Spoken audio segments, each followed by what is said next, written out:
RFI Convida. Elcio Ramalho. O RFI Convida tem mais uma vez o prazer de receber em seus estúdios o economista e consultor francês Jean-Yves Carfantin. Muito obrigado. Bem-vindo mais uma vez à Rádio França Internacional, Jean-Yves. Obrigado. O senhor está aqui na França para lançar o seu novo livro, que em tradução livre seria Brasil, as ilusões perdidas, do naufrágio à recuperação, uma publicação da editora François Bourrin. Nessa obra o senhor faz uma espécie de retrospectiva histórica das evoluções sociais, políticas e principalmente econômicas para tentar explicar a atual situação, crise que vive o Brasil. O senhor faz um diagnóstico dos erros e também de acertos, né, principalmente dos últimos governos, e aponta caminhos para a retomada do crescimento. Agora, primeiramente, senhor Yves Carfantin, gostaria de saber a motivação do senhor para explicar esse livro. Isso porque o Brasil ficou conhecido nos últimos anos, né, por fora, como um país que estava, né, conectado com o mundo, que era um exemplo de um desenvolvimento, um país desenvolvido, que estava emergindo, né, uma potência emergente. Mas nos últimos anos a imagem um pouco mudou. Qual foi a motivação do senhor para escrever, para falar do Brasil? Faz muito tempo, vivendo no Brasil faz mais de 20 anos, faz muito tempo que eu tenho a impressão que existe uma certa distância entre a imagem que existe aqui na Europa e a realidade do que está acontecendo no país. Eu me lembro, por exemplo, que em 2005, o presidente Lula visitou a França e, naquele momento, inclusive no Brasil, dentro da comunidade francesa, havia uma certa efervescência, todo mundo acompanhando esse momento, como se o Brasil tivesse tornado uma potência absolutamente importante. Eu acho que sempre existiu esse exagero, essa visão romântica, essa visão que levou boa parte da opinião pública europeia a cair na armadilha da política de comunicação dos governos brasileiros nos últimos 10 anos. Então, a minha primeira motivação é dizer, bom, espera aí, o que realmente existe, o que realmente está acontecendo no Brasil, pensando tanto no que aconteceu antes da crise fenomenal que nós vivemos desde 2014, quanto também pensando no que está acontecendo nos últimos 5 anos. Então, é uma tentativa de diagnosticar o que está acontecendo. Agora, nesse diagnóstico, quais os principais problemas que o senhor aponta no livro que levaram à situação atual do Brasil, uma situação de crise econômica e também política? Eu acho que tem basicamente 2 aspectos. O modelo de desenvolvimento que o Brasil sempre achou que era um modelo-chave para conseguir se tornar uma potência econômica, que é o chamado nacional desenvolvimentismo, se esgotou. Não tem mais saída utilizando essa orientação que predominou durante décadas e que remete ao passado, principalmente ao passado do Estado Novo na década de 30. E o segundo aspecto é que o modo de governar, o sistema de representação política que o Brasil tem praticado desde a volta à democracia em 1985 também fracassou. Quer dizer, é um modelo que deixa muito espaço para uma apropriação privada do poder público, que abre muito espaço para corrupção, propina, financiamento paralelo, enfim, todas essas coisas.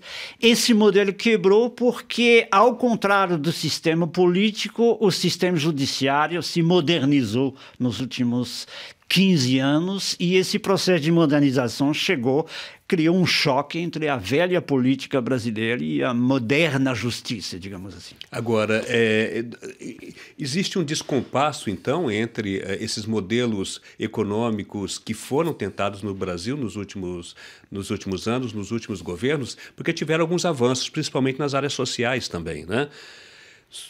Esses avanços, inclusive esses avanços na área social, hoje são muito discutidos, porque o que aconteceu na realidade, principalmente, uma ênfase maior dada a políticas de redistribuição de renda. Mas com redistribuição de renda, você não tira definitivamente a população da pobreza, você não reduz as desigualdades sociais.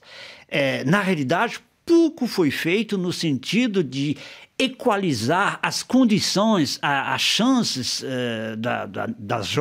da juventude, por exemplo. Pouco foi feito para melhorar a qualidade do ensino, por exemplo, melhorar a qualidade do acesso aos diversos serviços públicos. O que foi realizado, principalmente, é uma política relativamente ambiciosa.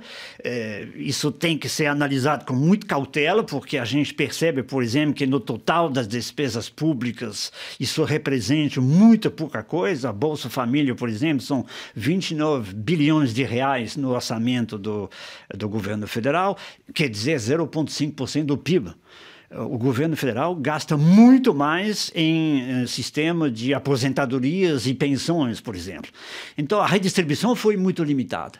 É claro que o contexto econômico em geral, crescimento forte que acompanhou o boom das commodities no início da década de 2000 até o 2010, 2011, também ajudou, porque ele aumentou a demanda para diversos produtos, bens, serviços que são fornecidos por trabalhadores de baixa renda, de baixa qualificação, enfim, tudo isso ajudou.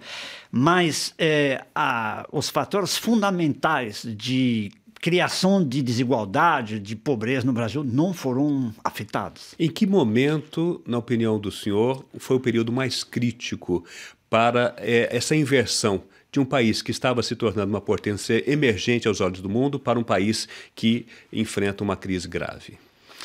Eu acho que durante muitos anos, digamos, até o final do segundo mandato do presidente Lula, início do primeiro mandato da presidente Dilma, havia uma certa ilusão, uma certa euforia ligada à alta dos preços das matérias-primas. Então, de uma certa maneira, a situação dos mercados de commodities funcionou como se fosse uma piscina, né, onde você não enxerga quem está com maiô e quem está pelada.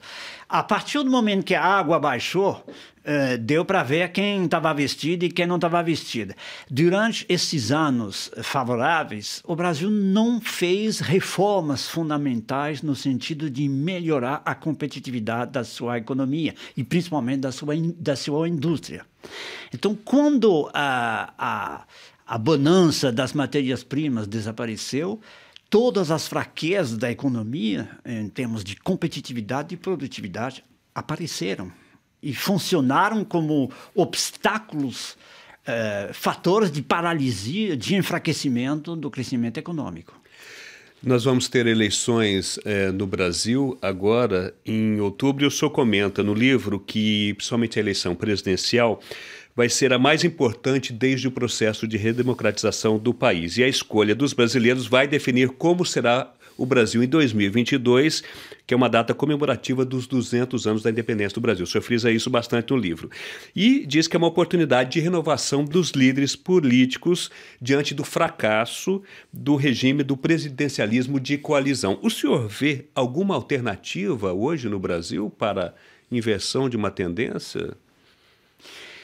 Claro que se a gente considerar os candidatos já conhecidos para o cargo de presidente da República, se a gente considerar a situação no momento com o provável afastamento do ex-presidente Lula como candidato, a coisa parece muito fragmentada, muito indefinido, muito difícil de antecipar. A gente não deve se esquecer que são eleições casadas, quer dizer, tem uma eleição também do Congresso. Eu acho que a possibilidade de renovação aparece muito mais a nível do poder legislativo do que a nível do poder executivo. Isso também é importante porque um presidente, seja quem for, que se eleger sem capacidade de organizar uma base parlamentar não vai fazer muita coisa. Então, eu acho que a nível do Congresso, a nível do Senado, da Câmara, tem perspectiva de renovação, sim. A gente analisando um pouco a situação local. Mas isso vai demorar muito tempo, não vai ser só a eleição de outubro próximo que vai mudar as coisas. Eu acho que o que é importante frisar é o seguinte: nos próximos 15 anos, o Brasil vai poder se aproveitar de uma situação ainda relativamente favorável do ponto de vista demográfico. Quer dizer, o Brasil vai continuar nessa situação que é chamada de bônus demográfico, onde a população ativa, a população em idade de trabalhar, é ainda maior do que a população de dependente, jovens ou idosos. Se o Brasil se aproveitar desses 15 anos para começar a implementar as grandes reformas que precisam ser implementadas, nós temos a probabilidade, nós temos a perspectiva de ter um país comemorando 200 anos de independência com uma certa pujança, uma volta ao crescimento. Se o Brasil não se aproveitar desses 15 próximos anos para realmente implementar essas mudanças, o risco é grande de o país se tornar uma das regiões do mundo difíceis, infrequentáveis, caracterizada pela violência, se marginalizando cada vez mais e se desorganizando cada vez mais como sociedade. E quais seriam essas mudanças, essas reformas, as mais urgentes para o país? Difícil de selecionar. Tanto, a lista é relativamente importante. Eu destaquei no livro 2 pontos fundamentais. O primeiro ponto fundamental é tentar reduzir as desigualdades produzidas pelas políticas públicas. Por exemplo, aposentadorias excessivas para funcionários públicos, para determinadas categorias da população. E a segunda perspectiva, a segunda reforma, que me parece a mais importante de todas, é realmente começar a construir um sistema educacional de qualidade. Onde essa qualidade existe no Brasil, e tem várias experiências, dá para ver que realmente o país pode dar um salto muito importante se ele privilegiar, se ele focar essa questão da educação e da educação básica. Educação de base. Muito obrigado ao economista e consultor Jean-Yves Carfantin pela entrevista ao RF Convida de hoje. Obrigado.